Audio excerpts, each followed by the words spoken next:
Organic মলিকুলে carbon অ্যাটমের degree আমরা কি করে ক্যালকুলেট করব বা কি করে ডিটারমাইন করব। তো সেটার জন্য আমাদেরকে বুঝতে হবে যে কার্বন অ্যাটম হচ্ছে বেসিক্যালি 4টে টাইপের হয়: প্রাইমারি, সেকেন্ডারি, টার্সিয়ারি আর কোয়াটারনারি। প্রাইমারি মানে কি, যেটা হচ্ছে 1 ডিগ্রি। যদি কোনো কার্বন অ্যাটম ডিরেক্টলি একটা কার্বনের সাথে অ্যাটাচড থাকে তাহলে সেটা হচ্ছে 1 ডিগ্রি। যেমন এক্সাম্পল কি হতে পারে, যদি আমরা বলি CH3 সিঙ্গেল বন্ড CH3, তাহলে এই কার্বন বা এই কার্বন দুটোই কিন্তু 1 ডিগ্রি কার্বন অ্যাটম।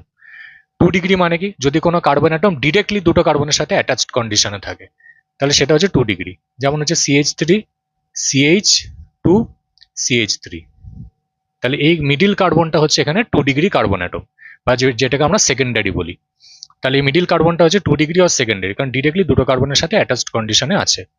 আবার যদি 3 ডিগ্রি কথা বলি, যেটাকে আমরা টার্সিয়ারি বলি, তাহলে 3 ডিগ্রির এক্সাম্পল হচ্ছে এরকম।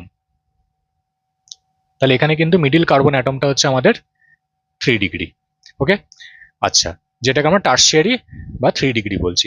আর 4 ডিগ্রি কিরকম এক্সাম্পল হবে, যদি আমরা একটা এক্সাম্পল দেখি CH3 C CH3 CH3 CH3, তাহলে এখানে কোন কার্বনটা 4 ডিগ্রি হবে?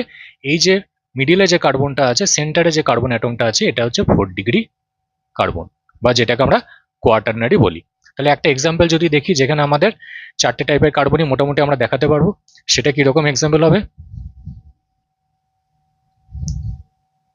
সাপোজ আমরা নিচ্ছি এই মলিকুলটা,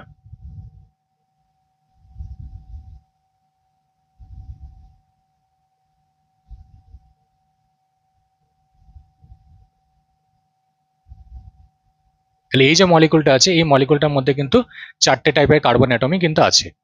এটা হচ্ছে 1 degree 1 degree 1 degree 1 degree 1 degree.